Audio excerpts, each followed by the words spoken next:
My dierbare broers en susters, as jy jou Bybel by jou het, maai saam met my na Romeine die 8de hoofstuk.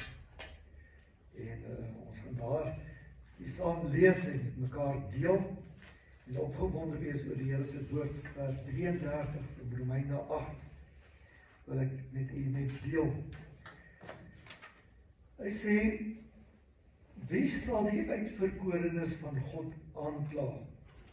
God is die een wat vryspreek. En dit is nou eintlik die baie bekende deel wat ons altyd lees van vers 31 af, wat sê, wat sal ons hiervan sê, as God dan vir ons is, wie kan teen ons wees? Amen. Dan kom hy in vers 33 en hy praat van iemand of iets wat God se kinders aankla, verkla. Met ander woorde, kan ek amper sê stories aandra oor God se kinders.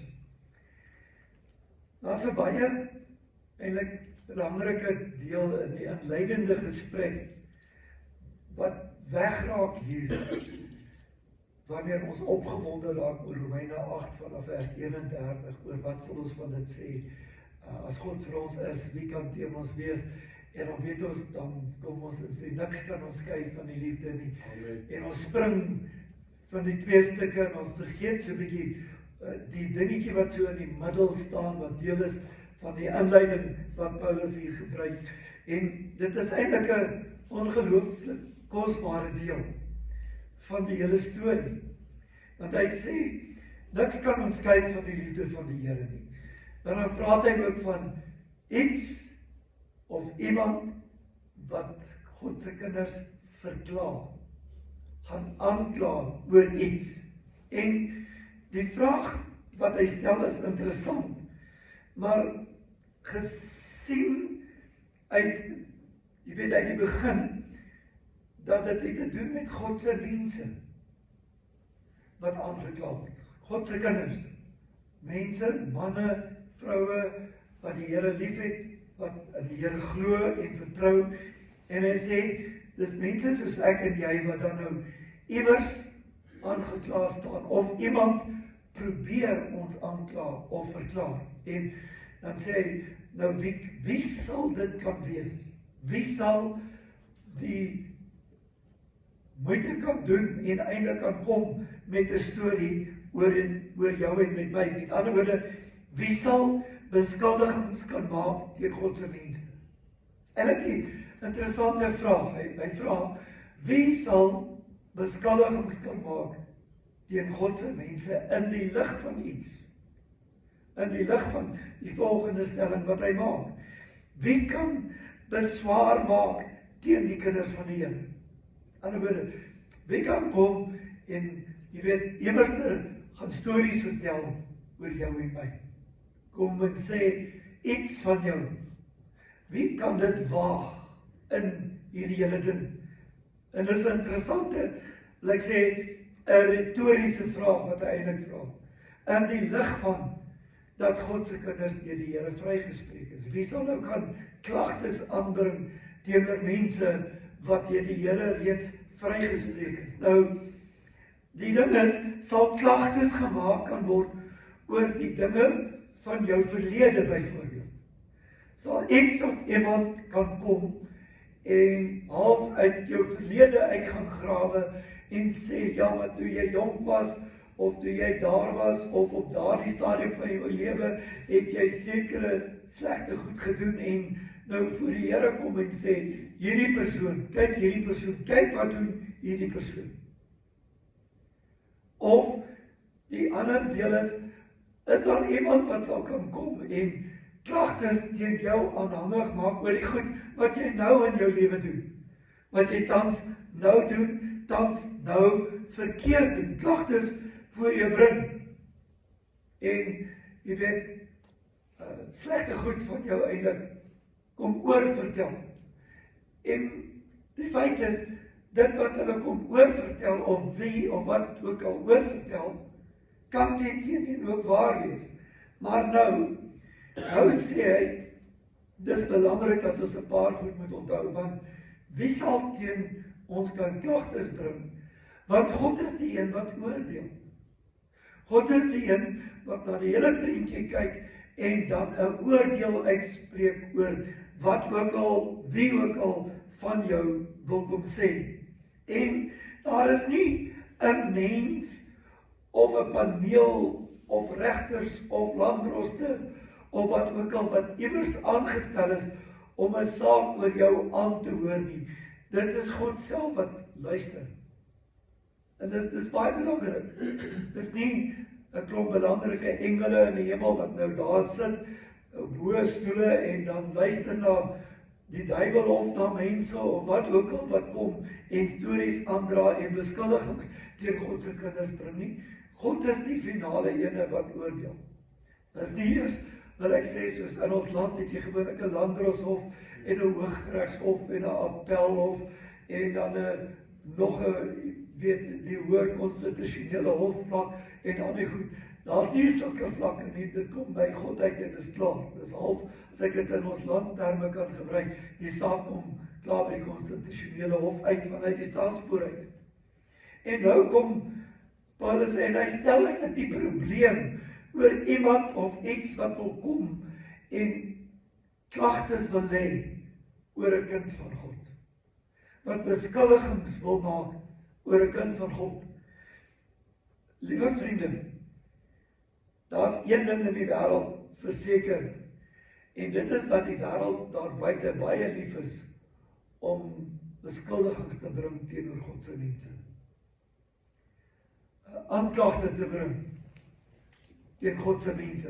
Dis 'n interessante gesprek wat ek op Facebook volg oor 'n kontroversiële stelling wat iemand gemaak het. En jy sien hoe dat hierdie mense eintlik die arme pastoor wat dit gewaag het om die stelling te maak, uithaal en aanval en beskuldig van liefdeloosheid en van veroordeling en al sulke goeders. En jy weet, wil jy sê, dis hoekom mense niks met die kerk te doen wil hê nie, juist daaroor, oor die goed, want dis hierdie voortdurende aankla en beskuldiging wat van buite kom. En nou kom Paulus en hy sê, die persone wat klagtes wil bring, of die duiwel wat wil aankla, wie ook al dit is, sit met een probleem wanneer hulle met die stories kom. En dit is, God het reeds die mense wie aangekla of verklaar word, vrygespreek. Amen. Dis die groot probleem. Wie kan nou klagtes bring? Want die mense oor wie hulle kla is klaar vrygespreek. Yes. Wie sal kan kom en beskuldigings maak oor jou en oor my as kind van die Here? En met 'n lysie kom en sê, jy het dit gedoen en jy het so gemaak, jou gesindheid is nie reg nie, dat is nie reg nie, wat ook al, want terwyl die persoon kom om die klagtes teen jou te maak, is dit klaar dat God het jou reeds vrygespreek. Amen. Hulle is vrygespreek nog voordat iemand kon dink om 'n klag teen hulle te lê. Dis wat dit beteken. Want Jesus het aan die kruis vir al ons oortredinge gesterf. Amen. Die prys, die boete betaal vir al ons oortredinge. En ons is daarom in God vrygespreek. Amen. Vanuit die staanspoor uit. Jy sien, ek en jy, wanneer wie ook al kom om allerhande beskuldigings teen jou en my te maak. En kom aan mense, ek dink ons weet almal daarvan. En almal het al deurgeloop en ek dink ook miskien onlangs alweer daar deurgeloop dat mense met jou 'n probleem het as persoon en ook dan jou Christen wees, kan ek sê, teen jou kop gooi. Ja. As jy dan nou 'n Christen is en die klagte word gemaak, die klagte word gelê, deur te sê, maar as jy 'n Christen is, kyk hoe maak die Christen, kyk hoe maak die kerkmens, kyk hoe maak. Dan kom hulle met 'n probleem, die oomblik as hulle die beskuldiging bring. Die woord van die Here sê, maar oor die foute wat jy gemaak het, is jy as kind lankal reeds deur God vrygespreek. Want Jesus het sy lewe vir ons afgelê. Christus het sy lewe vir ons afgelê en die straf wat ons moes ontvang vir dit wat ons verkeerd gedoen het hy klaar op hom geneem. Amen. dit sê nie, verstaan my, dit sê nie dat wat ek en jy doen noodwendig reg is nie. Dit kan wees dat ek en jy verkeerd is en was. Maar die klag en die beskuldiging het geen gronde nie, want ons is klaar vrygespreek op grond van dit wat Christus aan die kruishout op Golgotha reeds vir ons gedoen het, die skuld betaal het, klaar die boete betaal het, kan ek sê klaar tronk toe gegaan het in daardie sin, vir die klag, die misdaad wat ek en jy sou gepleeg het. En weet jy, die woord van die Here sê in 1 Johannes 1 vers 7, die bloed van Christus reinig ons voortdurend. Dit is 'n voortdurende proses wat gebeur, wanneer ek en jy foute maak, en ek en jy besef ons het foute gemaak, en ons vra die Here om ons vry te spreek, dan doen hy dit. Al kom hoeveel mense met hoeveel klagtes en hoe lang lysie teen jou en my, word ons deur die Here vrygespreek op grond van dit wat Christus gedoen het. Jy sien, ons weet natuurlik daar's iemand wat dag in en dag uit voor die Here se troon staan om ons aan te kla. Jy lees daarvan in Openbaring 12 vers 10. Die aanklaer van die broeders, die ou Satan, die ou duiwel. Hy staan natuurlik die hele dag met 'n lysie voor die Here, dan sê hy, kyk net bietjie daai ene. Kyk bietjie daai ene. Kyk wat het daai ene gedoen. Daai ene, jy sê, hy het dit oor Job gedoen, te sê, wel, jy weet Here, Job dien jou net omdat jy so goed is vir hom. Andersheid is hy maar net so volfout is soos al die ander ouens. So, jy weet, en hy doen dit met jou en my. En baie keer loop ek en jy met onnodige skuldgevoelens en veroordeling in ons eie hart en gemoed, omdat hy staan en ons voortdurend wil aankla. Onthou wat ek gesê het, as ek en jy verkeerd doen, die Heilige Gees kla ons nie aan nie, hy oortuig ons van sonde. Jy sal onmiddellik in jou hart weet, nou was ek verkeerd, en jy sal dit regmaak. Terwyl die vyand hier op die skouer loer, sit en dan vir jou die hele tyd nag en die hele tyd probeer sleg laat voel, want hy kla aan en hy verklaar. Jy sien, nou lees jy verder in die deel, as jy dit nou verder lees, dan sien jy dat Jesus sit aan die regterhand van die Vader, die troon van God is daar, die drie enige God is daarin, en as die prentjie reg geïnterpreteer word, as dit God die Vader is in die middel, en dan Jesus aan sy regterhand, en ek neem aan die Heilige Gees aan die linkerhand, daar is nie skrif daarvoor nie, maar mens maak die prentjie uit.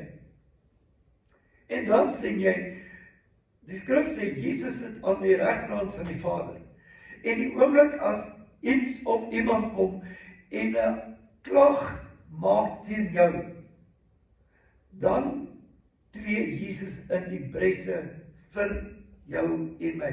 Ons sien, hy sit aan die regterhand van God die Vader, en wanneer die klagte kom, dan tree hy dadelik tussen beide.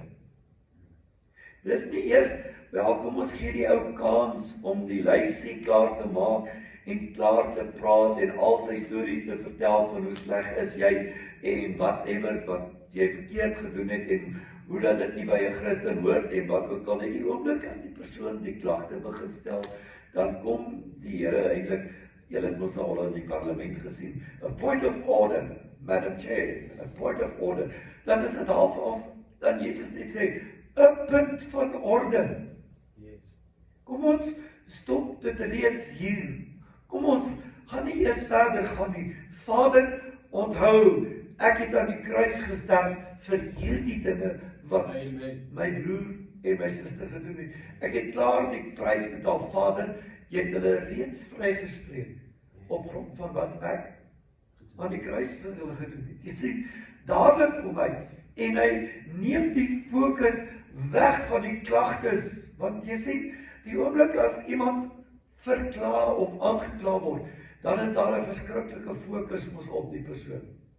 Ons sien dit in die media met die Sonderkommissie en al die goed wat rondom ons gebeur, dan sien ons hoe sit mense nou daar in die warm stoel en hoe word hulle verkla voor die regter van al die goed wat hulle verkeerd gedoen het, en alles en almal fokus op die persoon en sy verkeerd.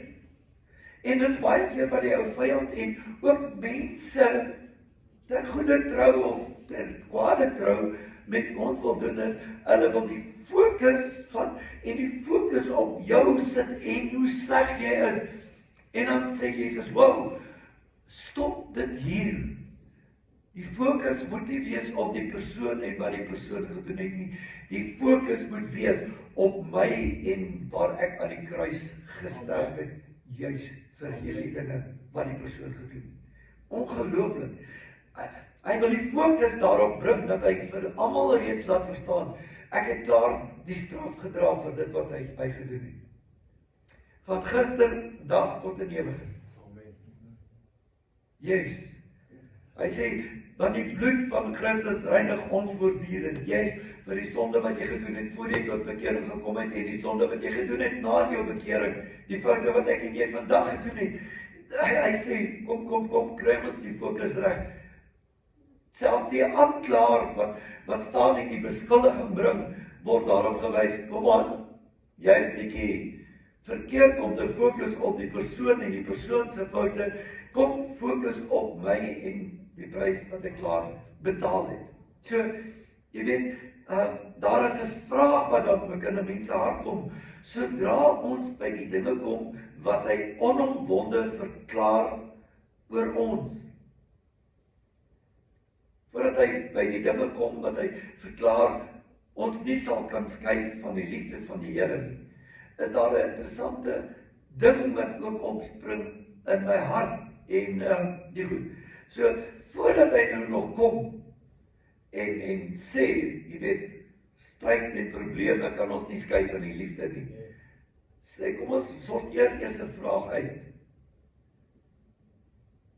Want mense wil jou altyd beskuldig en aankla. En voordat jy by enigiets anders kan kom, Christus het klaar gestaan. Amen.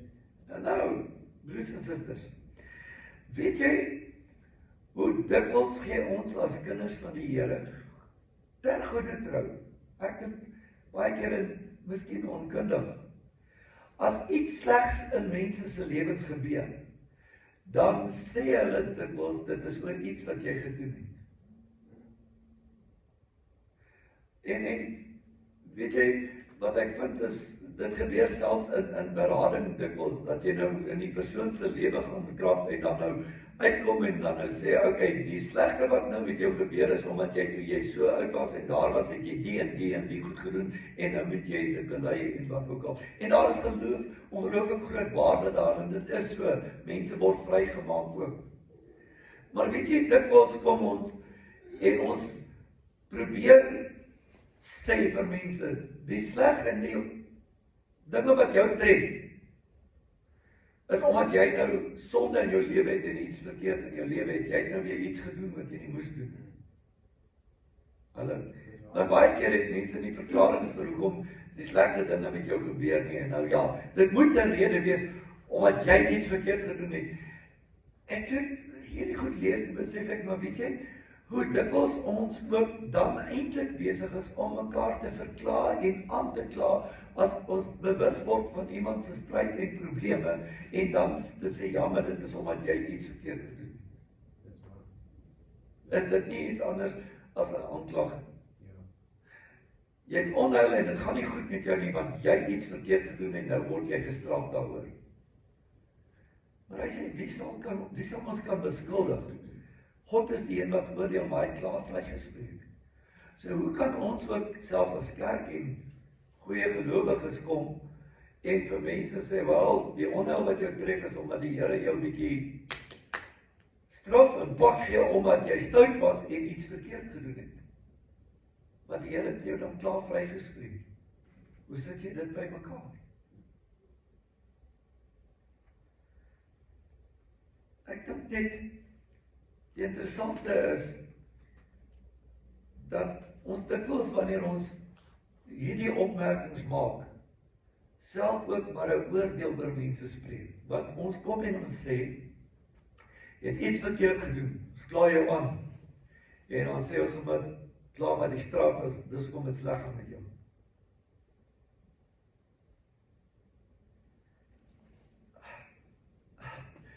Ek dink ons moet versigtiger wees as kinders van die Here, wat ons oor mekaar verklaar.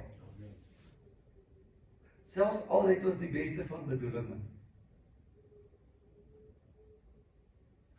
Baie keer is dit ons sê die goed, omdat ons miskien bewus is van iets wat iemand verkeerd gedoen het. Dat is nie noodwendig altyd so nie. Baie keer wil ons net sê, okay, ons het nie verklaring hoekom dit met jou sleg gaan nie, maar iets moet jy iewers te verkeerd gedoen het, so dit is nou, omdat jy die deur vir die duiwel iewers te oopgemaak het, wat ook al. Maar ouens, ons kan nie aankla nie. Ons kan nie verklaar nie. Ja, God is die een wat die oordeel vel. Maar die skrif sê, hy het ons klaar vrygespreek. En die oomblik as die beskuldiging kom, tree Jesus onmiddellik tussen beide en sê, wow, kom ons kry die fokus af en ons sit die fokus iewers anders. So, alles dit ook, hoe welmenend dat 'n mens partykeer probeer sê dat 'n persoon se probleme te wyte is aan een of ander verkeerde iets in die persoon se lewe. Moet ons versigtig wees. Die lekker eintlik vir my is net om te besef dat maak nie saak hoeveel ons partykeer kan verklaar of kan aankla of wat ook al nie. Weet jy, dit het geen effek nie. Want God spreek klaar vry. Amen. God is nie gebind omdat ek 'n klag gelê het en ek beskuldiging teen enige iemand gebring het nie. Want wie ek ook al wil verklaar of wil aankla, is klaar vrygespreek. God word nie gebind teen my nie. Nou, dit raak moeilik en problematies wanneer die skrif kom en vra, wie durf eintlik dan nou God se mense aankla? Wie ek het nou net Engels in my kop. Who has the audacity to charge God's children? Wie kan so, ja, ek weet nie wat die Afrikaanse naam vir audacity nie, maar so arrogant wees, om dit te waag om God se kinders te verklaar, want God het hulle klaar vrygespreek. Dis so groot probleem vir die ou wat wil klaar, die ou wat wil verklaar, is dat God het klaar vrygespreek. So, my aanmoediging is, kom ons weerhou ons daarvan, dat ons nie mekaar verklaar en aanklaar nie, en dat ons liewer teenoor mekaar uitspreek die vryheid waarmee Christus ons mee vrygespreek. En as iemand stryd en probleme deurgaan, in plaas daarvan om te sê, dit is as gevolg van iets, dat ons dan eerder sê, maar God het jou vrygemaak, kom ons tree in vir mekaar met onuitspreeklike sigtinge, vra ons die Gees van die Here om ons te help en by te staan. Wat ek net wil duidelik maak is, ek bedoel geensins hierby, dat jy en ek eintlik nou maar kan maak soos wat ons wil, want ons is vrygespreek.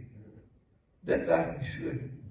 Hulle skryf trouwens 'n paar plekke sê, sal ek nou meer sondig laat die genade meer word, en die goeie sê, no way.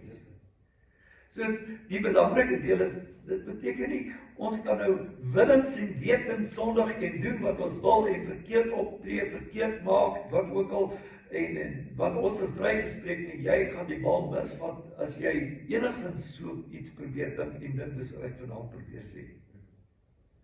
Maar die ding is, almal van ons struikel tog, maak tog 'n fout. Al probeer ons ook hoor, Paulus sê, die goed wat hy wil doen, dit doen hy nie, en die kwaad wat hy nie wil doen nie, dit doen hy. So, hierdie man wat soveel in die Bybel geskryf het dieselfde ding as ons gehad. So, ons het nie nou 'n vrypas om verkeerd te doen, omdat ons vrygespreek word en Christus onmiddellik intree nie. Maar wanneer ons verkeerd gedoen het, is daar niemand wat regtig ons kan aankla en met 'n storie kom en ons laat gevange word en gestraf word, omdat ons nou iewers te weer iets verkeerd gemaak het.